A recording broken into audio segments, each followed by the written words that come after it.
Hi guys, it's Kelly Latevola here, and I'm back with another video for Simon Says Stamp, and today we're going to be looking at some ways that maybe you can get some more out of your dies.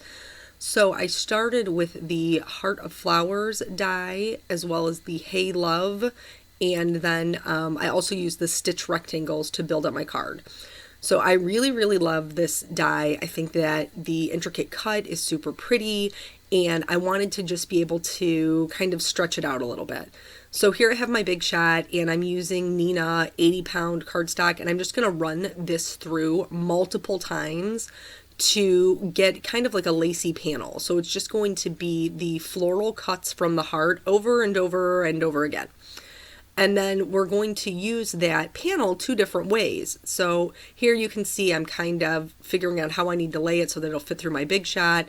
And I'm just holding it in place with some washi tape so that nothing moves or shifts while it's going through and being die cut. And then I'm just going to keep doing this through the whole card panel, and eventually I'm going to end up with this.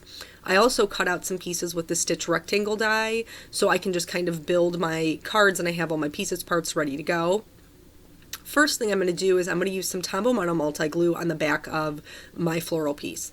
The reason I'm doing this, and I do this with all of my stencils, is because it dries repositionable. So if you wait for it to dry on the back of it and then just kind of run your hands, like tap your hands on top of it, it makes it so it's not so sticky, and then it'll hold in place and you don't need any extra tape or anything to keep it where you want it.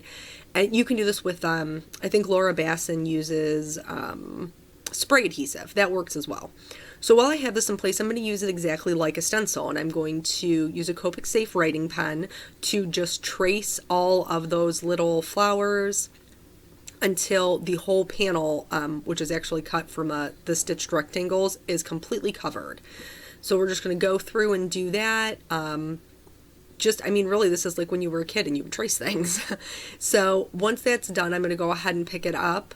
And then any areas that I have just a couple of areas where I couldn't get that close of a cut. I'm going to use that stencil to just fill in some circles. A lot of the flowers were too big for the areas that I had left, but the circles were a perfect fit. And that way, so just my whole panel is covered and it doesn't look like I have any blank spots at all.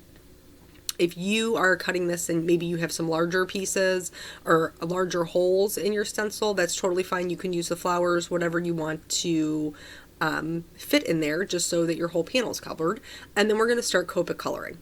So I love me some rainbows, I love me some rainbows. And so that's kind of what I wanted to go for, was a rainbow panel, but I want it to flow nicely.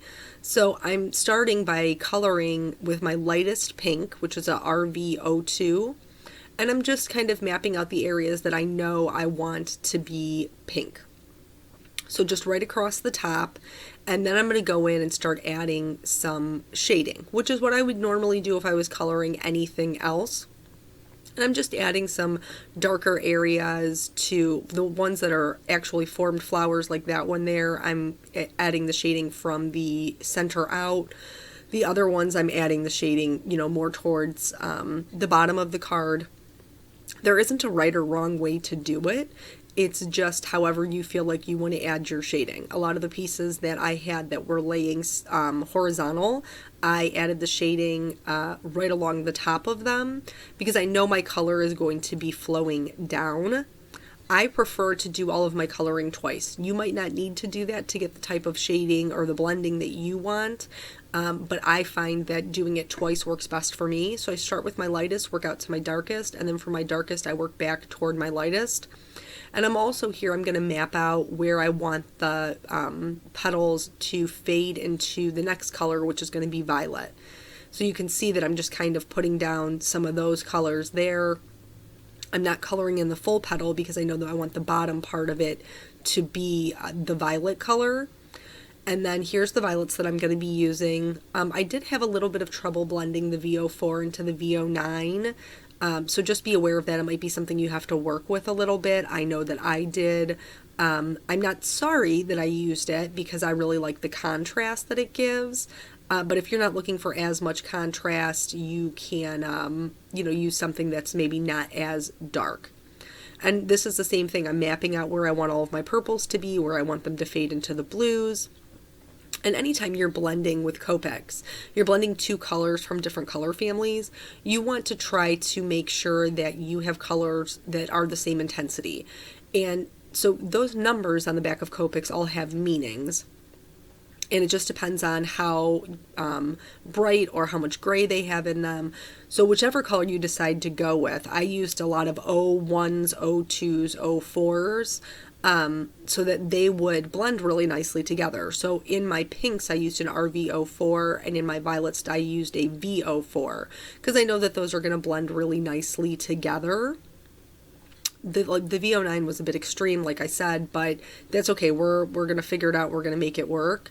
I'm, again, going from my lightest back out to my darkest out to my lightest, and I'm leaving those areas that I want to be blue blended or unblended on the bottom.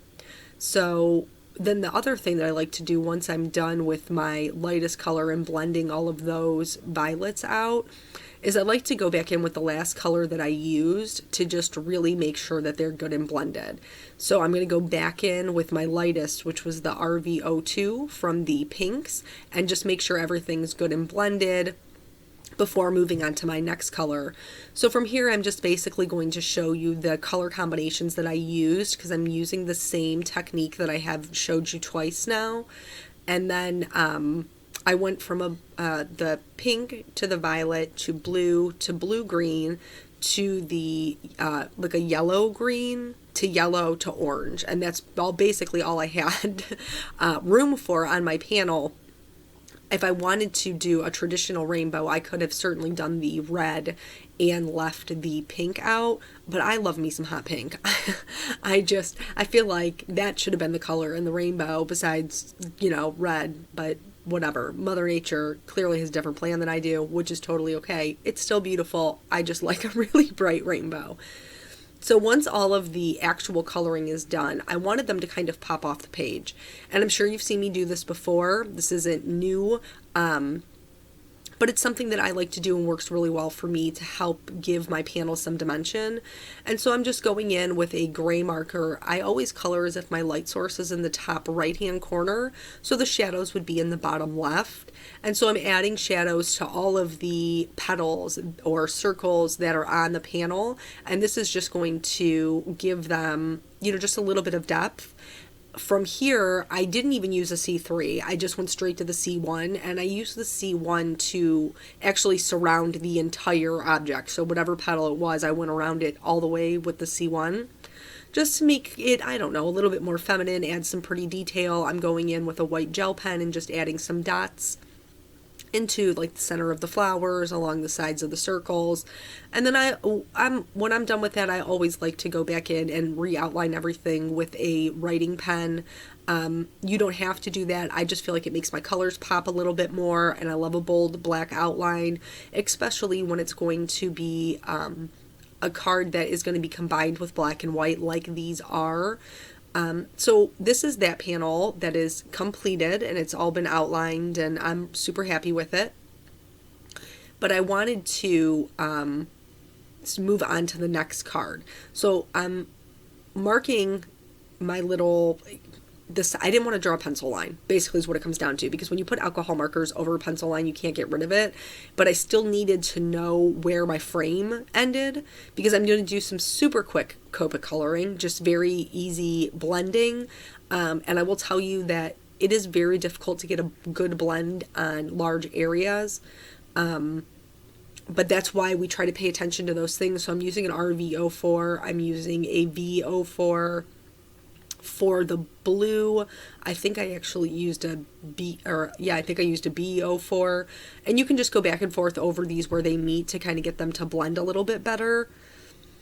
I'm going to go all the way down, and on this panel, I only had room to get to the yellow in. Then I'm going to go back with my lightest colors that I had used for the other panel, and I'm going to go over them and just try to get a better blend. The lighter colors, the yellow 00, the YG01, they remove color, and so it will give you a better blend. One of the super fun things that I like to do with backgrounds like this, even though you're not going to be able to see the whole thing, is you can actually use colorless blender just like you use water with distress inks. So I have an aqua brush that I'm just dipping into my colorless blender, and I'm just putting splatters all over the background. Not only is this like super cool, it just looks awesome, it also will kind of distract away from the fact that we didn't get the best blend because we were just doing super fast coloring. And then now we're going to start putting our card together. So I've die cut that Hey Love sentiment from both black and white. And I've done it for both of the cards. And I'm just kind of looking for the placement to see how I want to lay this out. And I really didn't like just the plain black. So I was thinking about the drop shadow that I put on the background. And I thought, well, that would be pretty cool if I had the white on top of the black. And it looks like a drop shadow. So then it would look kind of, 3D. And so that's what I decided to do. I'm using Tombow Mono Multi Glue, and I'm putting that on the back of the white die cut. And then I'm going to adhere it to the black one, but offset, so that the drop shadow is in the same position that it is on the colored panel that we did. So everything will be down and to the left. And then I'm going to do that for the entire thing. And then once that's done, I'm going to start actually putting the card together. So I'm using that same Tombow Mono Multi Glue to glue down a black rectangle. This has been cut with that stitched rectangle die. And then I'm using a piece of just white fun foam just to give it a little bit of dimension. Since there are so many flat squares here, I wanted to make sure that there was one that was kind of set apart. And I haven't had any trouble using the Tombow Mono Multi Glue to adhere this down, just as long as I make sure I get the corners of it.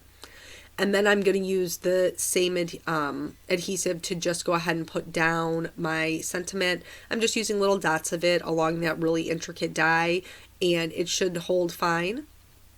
I really like the way this looks. I know it's maybe a little bit hard to read the white part, but I thought that that black drop shadow looked just super cool. So then for this card, I have the lacy panel, which is what we used as our stencil, but now I'm going to use it on a card over that rainbow colored background. And I wanted it to be kind of popped up. So here I'm just putting the lacy panel in place so that I can figure out where my sentiment needs to go. And for this one, I did like just the plain black die cut. So I'm going to go ahead and put that down, and then I'm going to peel everything up because I don't want it to adhere to my background permanently, the love part of it, while it's still wet. I'm going to run the Tombow Mono Multi Glue around the edge of my frame, and then I'm going to glue that to the lacy panel. So when I go to pop this up, the lace part will be popped up over that rainbow background.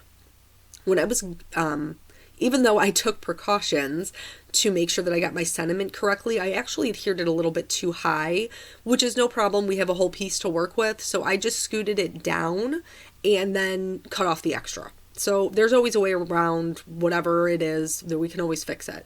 I'm using some Scotch foam tape that I'm just cutting into smaller strips to pop this up. And then throughout the lacy background, there were some larger areas that I could put little squares of foam tape. I'm not really worried about how it's going to adhere. I'm more concerned about it sagging in the middle.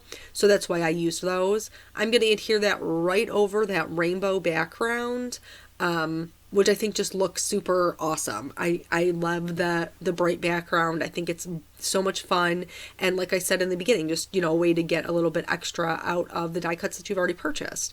So here I'm using Clear Wink of Stella on the sentiments. I put it on both of the sentiments. And then I decided I wanted to add some clear droplets. I love me some bling, some shine, but I didn't want to do anything that was going to distract too much because it's already a fairly busy background on both cards. In order to make the sentiment pop out just a little bit more, I'm taking my glossy accents and I am actually making the sentiment glossy. So I'm kind of tracing over that. With this, you just want to be careful you don't push too much on the bottle because it will kind of like ooze out and then you'll have a mess on your hands. So just kind of let it flow naturally. And then these are both of the cards. So two totally different looks, kind of using the same piece, which I really love. And thank you guys so much for joining me, and I will catch you on the next video. Bye.